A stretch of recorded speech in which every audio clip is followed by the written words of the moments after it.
Igan, ngayong panahon ng kampanya, kabi-kabilang campaign jingle ang maririnig. Lakas nga maka-LSS o last song syndrome. At paalala ng mga eksperto, hindi pwedeng basta lang gamitin ang mga kanta bilang campaign jingle nang walang paalam sa artist. May unang balita si JP Soriano. Iisa. Dismayado ang OPM rapper na si Omar B nang gamitin ng isang kandidato ang hit song niyang KNB sa isa nitong aktibidad ng walang paalam. Walang makakapati, tunay habang buhay magkakapati. Sumubok kahit nasuntok sa buwan, tuloy lang, di napagod magsagwan. Halos 80% ng kanyang lyrics ay ginamit at idinagdag lang ang pangalan ng kandidato. Siyempre, yung ibang tao maliligaw, ang akala nila, nasa isip nila na ako o kami yon na nagpo-promote kami ng kandidato na yon. So mali. Paki-shutdown lang, paki-take down. Kahit noon pa man, marami na raw talagang nagpapalapat ng campaign jingle sa mga sikat na kanta. Pero ayon kay voice master at musician na si Pocholo Gonzales, pwede namang magpagawa ng original, lalo pa kailangan ng permiso bago magamit bilang isang copyrighted music. Mas madali pa nga raw dahil pwedeng magpatulong sa artificial intelligence o yung AI, bagamat kailangan pa rin ang ideya mo. Dati ako pa nagko-compose, ako rin nag-arrange. Ngayon, idea ko na lang, ibibigay ko na lang sa AI yung prompts ko, tapos kung ano yung gusto kong boses, kung anong gusto kong tono. Madali siyang nakabuo ng sample. Kung kunwari ako ang tatakbo. Ganito kung ang target na botante may edad ng Pilipino.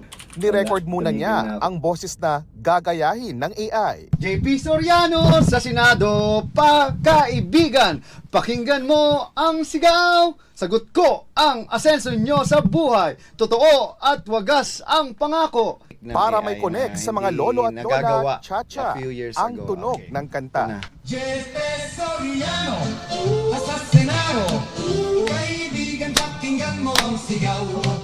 Sagot ko ang asensyo niyo sa buhay. Totoo at wagas ang pangako. Boses ko yan. Kung millennials at Gen Z naman, pwedeng gamitan ng plataforma tungkol sa tuition fee at trabaho sa mga kabataan. Ito yung version naman ng pambata. O sige, Yes. pakinggan natin, sir. Numero 7, magpahuli, bumoto na lang pababa ang presyo. Kuryente at internet sabay asenso, patayo'y magsanib pwersa. Pwede rin maging K-pop mamaya. Pero kung gusto talaga ng sikat para may record, ayon sa PhilSCAP, kailangan mo nang kumuha ng modification at adaptation license sa kanila. Yan ay para baguhin ng kaunti at daragdagan ng pangalan at ilang salita. Isang beses lang ito pwedeng gamitin. Ibang usapan pa raw kung paulit-ulit itong gagamitin sa kampanya at sa iba't ibang platforms. Now, if you're also going to record record that version of the song, meaning you're going to reproduce it in a digital file, you're gonna have somebody else perform it on record, kailangan nyo ng another type of license which is called a mechanical reproduction license. JP Soriano, Ito ang unang balita, JP Soriano para sa GMA Integrated News.